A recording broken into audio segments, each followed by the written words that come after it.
Welcome back to the latest edition of the Sports Politika podcast, the show that guides you through the dark underbelly of sports, power, and politics. I'm your host, Karim Zidan, and today I'd like to start by apologizing for the delay in the show. I was actually traveling over the past couple of weeks. I was in Toronto visiting my mother and helping her relocate back to Cairo. And yes, it was quite a task at hand. It was about 900 square feet full of 10 years worth of stuff. That even though my mother had shipped several boxes, 32 to be exact, to Egypt ahead of time, and had packed almost 60 kilos of carry-ons for the airplane, I still had my work cut out for me. Both my wife and I were out there for well over a week trying to empty out the house and deal with the overall transition. And thankfully we're done now and my mom is safe and happy in Egypt and settled now. But it's been quite a difficult process and I'm only just getting back in and settling in here. So forgive me for the delay. But back to the show now. This week, I'd like to discuss the UFC again. I know I just did an episode about the trend of UFC fighters becoming right-wing politicians, but this is a little different. I want to focus on the UFC's relationship with the United Arab Emirates, the wealthy Gulf state that shares a border with Oman and Saudi Arabia.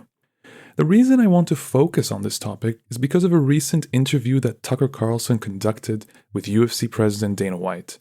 The interview was featured on Carlson's new Twitter show and focused on a wide range of topics, including the UFC's decision to partner with Bud Light and the controversy behind that, given that there was a backlash that Bud Light received from American conservatives for its social media campaign featuring a transgender influencer.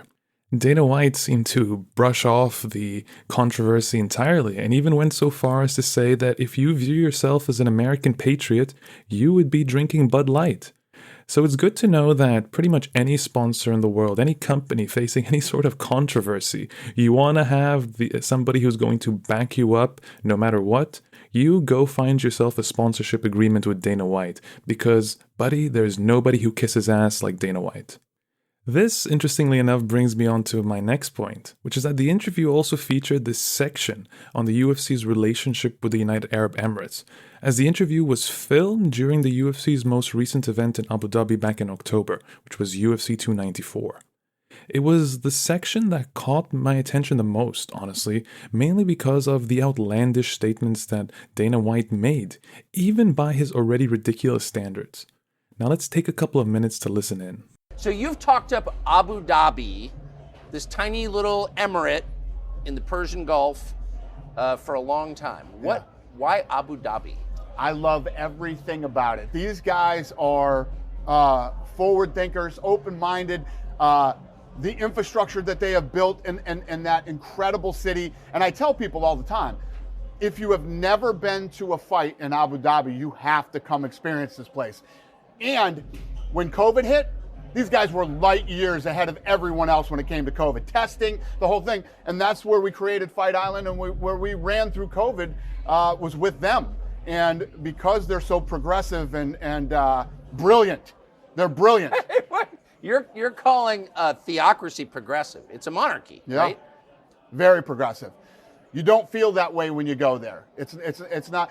What's funny is because of the things that we hear about the Middle East here in America and have our whole lives. Yeah. People are afraid to go there. People are scared. Never felt safer anywhere than I felt when I'm in Abu Dhabi. They don't have a crime problem in Abu Dhabi? No, they do not have a crime problem. They don't have a crime problem. They deal with crime the way crime should be dealt with. Yeah, no, crime isn't a problem over there. Swift and certain. And the royal family over there are some of the most humble, brilliant, amazing human beings you could possibly meet. I love those people. I consider them all very, very close friends of mine. I agree with that, for the record. They are humble and they're forward thinking. They're not just thinking about next elections. 100%. They're incredible. But, when you were 23, Did you ever think we get to a place where you felt freer in Abu Dhabi than in other places? No. Well, I was 23. That was the last thing I was thinking about anyway. But yeah, no, it's been a cool experience for me to create the relationship that I've created over there, and I value it very much. These people will be my close friends till the day I die, and I will do business with them until the day I die. We just did an extension on our deal over there. We might as well have done the extension for the next 40 years, because I'm never not going to do business with Abu Dhabi, ever. So it feels I'm like one the of these future guys. to you. It's definitely the future. And the other thing is, I'm one of these guys that I'm a very loyal person. And once we've done things together and you've been good to me, I will pay you back, 20 times. So what Abu Dhabi has done for me, my business, especially through COVID, I'll never forget, and I will be with them till the day I die. Okay, so Dana White said a lot of ridiculous things there that we're going to break down and try and make sense of. But first, I wanted to step back and give listeners sort of an overview of the relationship between the UFC and the UAE, as it is a long and strange story that I think you will find very interesting. So the UFC's relationship with Abu Dhabi dates back to 2010, actually, when this company called Flash Entertainment, this state-owned and sort of live entertainment and promotions company, purchased 10% of the organization. The deal helped facilitate the UFC's first shows in Abu Dhabi. The first event I remember was UFC 112, which took place in April 2010 and featured a really, really shitty main event between Anderson Silva and Demian Maia. Now, old UFC fans, you might remember that fight where Silva simply refused to engage with Maia, leading Dana White himself to call it the lowest moment of his tenure as UFC president at the time. The fight was such a flop, in fact, that it put an end to the UFC's hopes for this super aggressive expansion into the Middle East around 2010. It would take years for the organization to recover. The UFC actually would not return again for another 4 years. And when it did return in 2014, it took with it yet another forgettable fight, this time a heavyweight clash between really some aging veterans in Roy Nelson and Antonio Nogueira. Both of those events took place in these custom-built open-air arenas that also at the time raised serious concerns about the labor conditions facing migrant workers involved in their construction. I remember around the time I joined Bloody Elbow in 2014, the site's former editor Brent Brookhouse wrote this really excellent op-ed condemning the promotion's decision to work with such human rights offenders. At the time, it cited this Guardian investigation that found that many of Abu Dhabi's migrant workers were, quote-unquote, living in squalor. Now, while Flash Entertainment eventually sold its shares in 2017, about a year after Zuffa LLC, the company that once owned the UFC, had sold to Endeavor, which is owned by Ari Emanuel, the UFC entered into this new 5-year partnership with Abu Dhabi's Department of Culture and Tourism. Now, this happened around 2018, and that deal has since been extended all the way until 2028. So we've got about a little more than 4 years to go on this deal. Here is what Suad Abdulaziz Al Husseini, the Undersecretary of the DCT Abu Dhabi, had to say in a press release at the time. Over a 15-year relationship, UFC has extended its global reach, and Abu Dhabi has established itself as a world capital for combat sports. Renewing our partnership with the UFC allows us to continue to stage major events that thrill visitors and residents. We are excited to extend the relationship and innovate together to grow the sport in the UAE and wider region. Now, I won't bore you with the details of every single UFC event that took place in Abu Dhabi, but suffice it to say that the relationship between the two entities continued to blossom.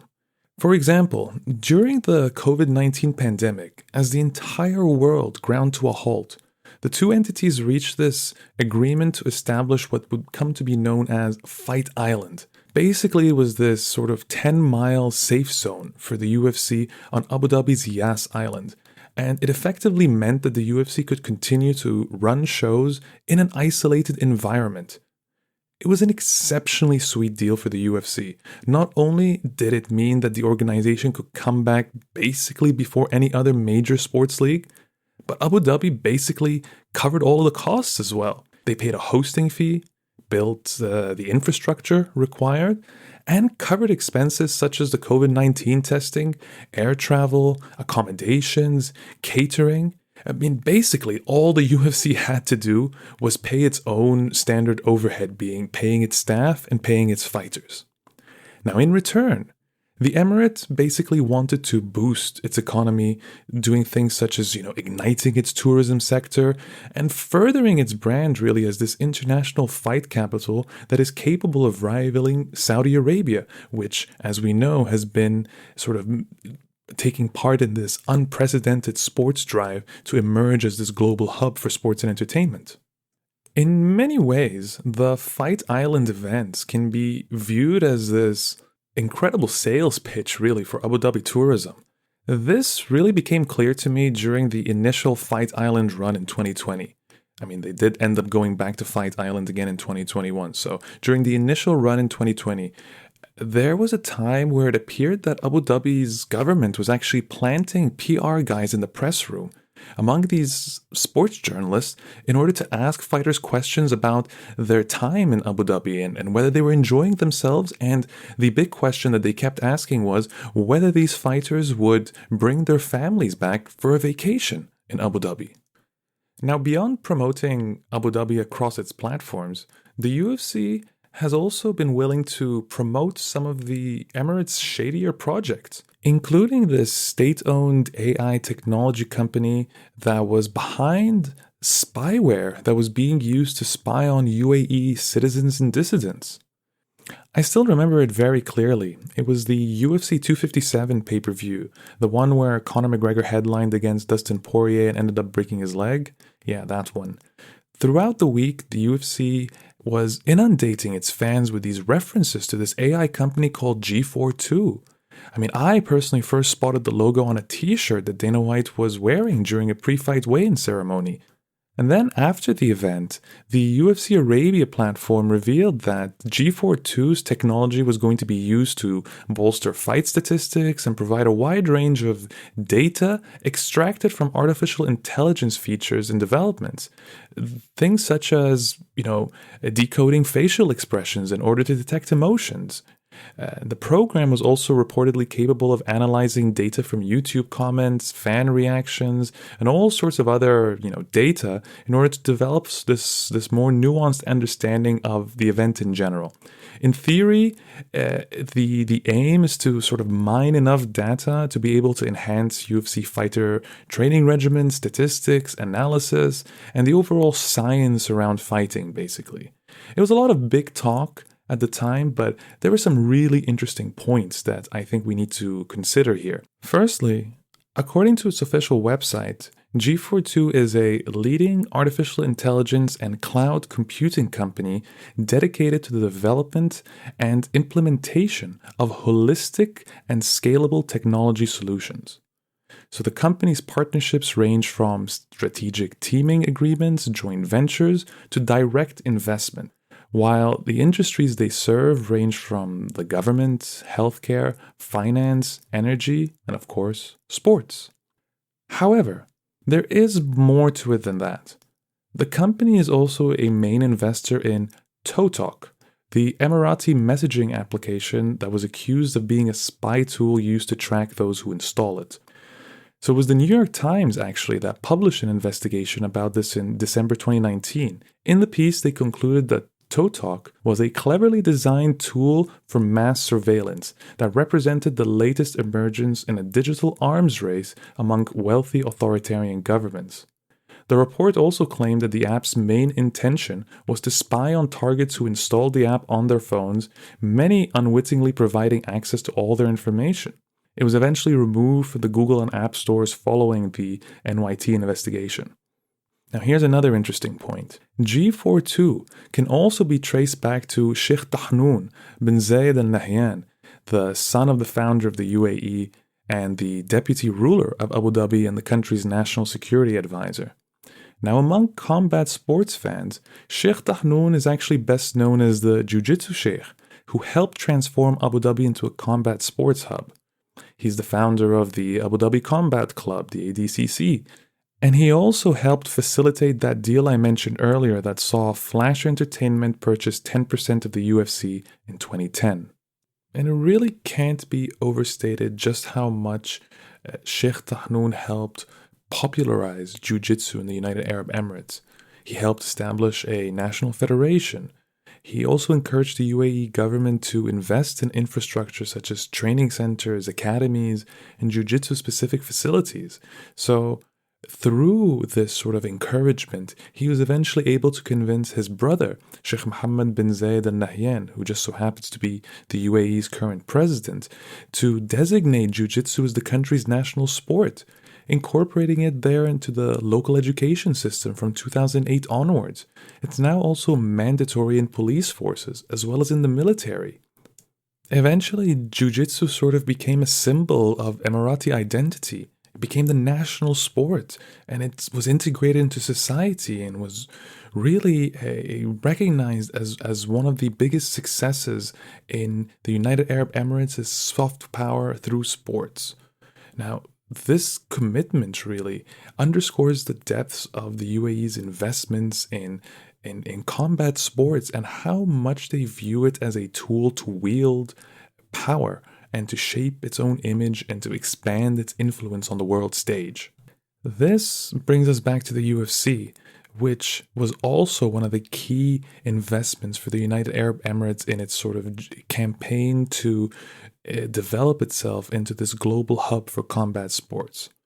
So, as we were saying, the UFC basically helped promote a shady AI company that was investing in spyware used to ensnare dissidents. And no one batted an eye about it at the time. I believe I was the only journalist in the world of sports who actually covered this at all at the time. And more recently, and another topic that only I seem to have been willing to cover recently, as I reported for Sports Politika in October, the UFC is also using its events in Abu Dhabi to dodge sanctions targeting Chechen dictator Ramzan Kadyrov and the wide range of fighters who represent his MMA fight club, which is known as Ahmed MMA. Now, both Kadyrov and his fight club are under US Treasury sanctions, which means that US persons are barred from doing business with them. This includes the UFC.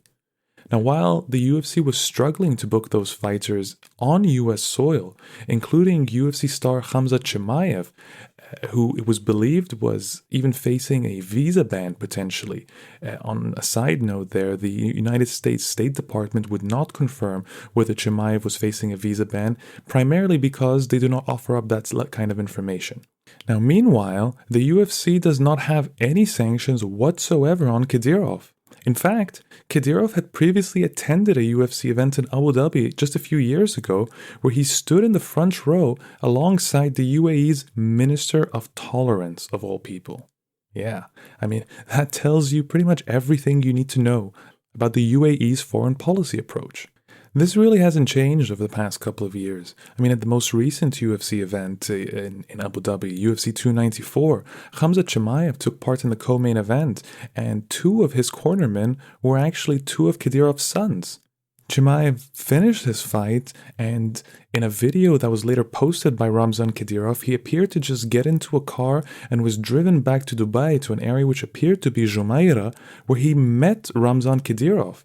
We've been told before that Ramzan Kadyrov, and we have suspected at least, let's say, that Ramzan Kadyrov has had a home in Dubai, and it appears that that's the case because Chimaev was literally driven from the arena in Abu Dhabi all the way back to Dubai, where he just met with Kadyrov, and eventually they boarded a private plane from there and returned to Chechnya. So, all things considered, it appears it is far easier for the UFC to host these controversial fighters associated with Ramzan Kadyrov in the United Arab Emirates. Now, in return, the UFC has also taken it upon itself to sort of push Abu Dhabi's propaganda and its messaging. In his interview with Tucker Carlson, for example, Dana White claimed that Abu Dhabi's monarchy is progressive and brilliant, in his words. He also said that they don't have a crime problem, which is an exceptionally lazy take even by Dana's abysmal standards. The truth is that the UAE is neither progressive nor free of crime. In fact, the UAE is an authoritarian state. This can't be stressed enough. It has 7 constituent monarchies which are led by tribal rulers in an autocratic fashion. There are no democratically elected institutions, and there is no formal commitment to free speech. These monarchies rule with an iron fist. Now, according to Human Rights Watch, UAE citizens and foreign nationals who publicly speak out against the local government are at risk of facing arbitrary detention, forcible disappearances, torture, you name it, right? The UAE government also limits freedom of expression using digital campaigns such as surveillance technology and spyware, as we've seen, to monitor dissidents.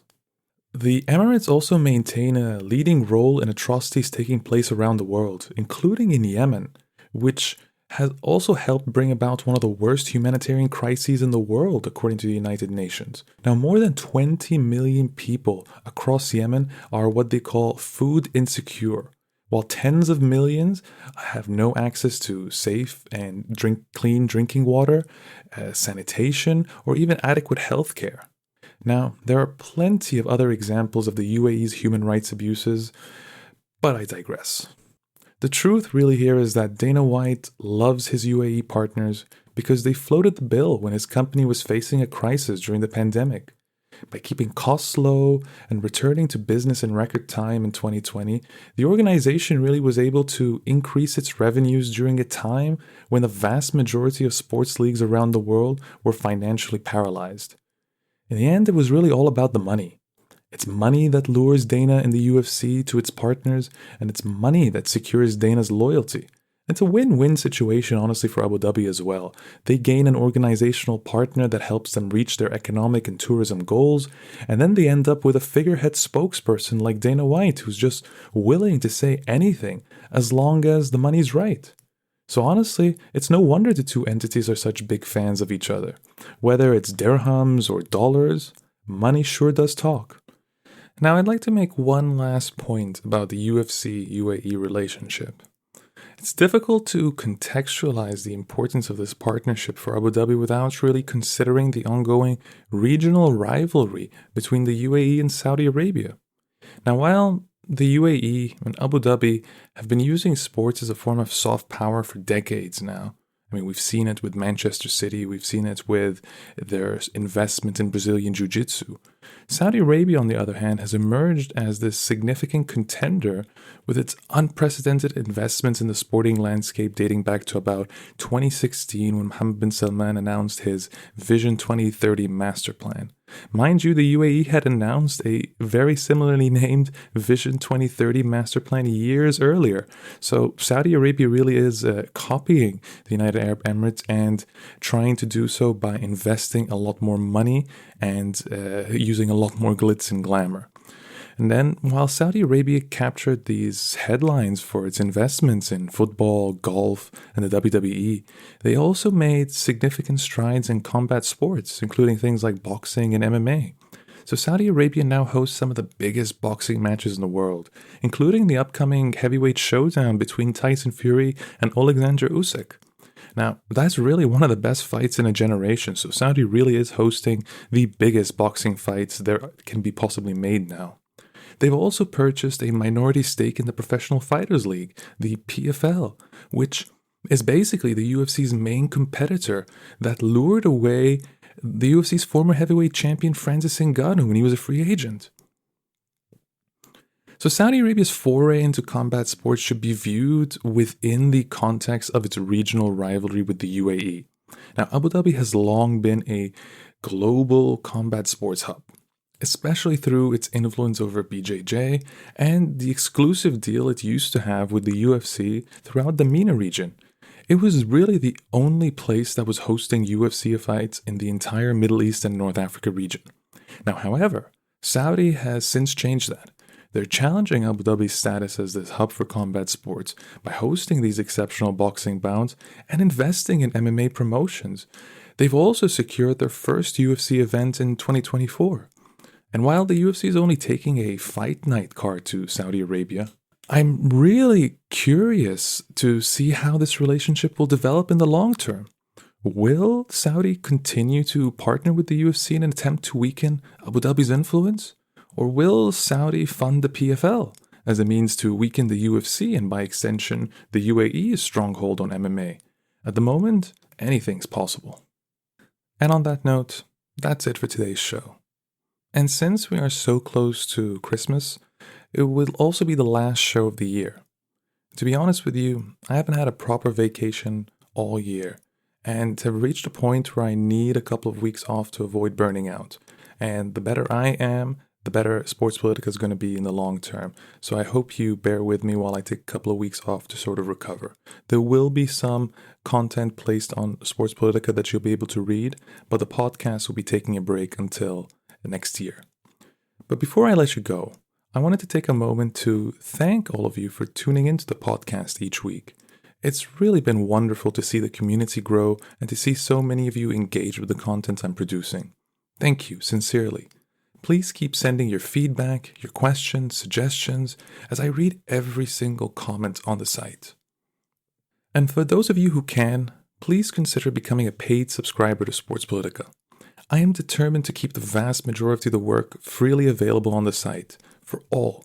But in order to do so, I really do need a dedicated group of volunteers to help keep the costs of operating the media platform down. If independent journalism serves a purpose in your life, please consider becoming a paid subscriber today. And until next time, take care and happy holidays.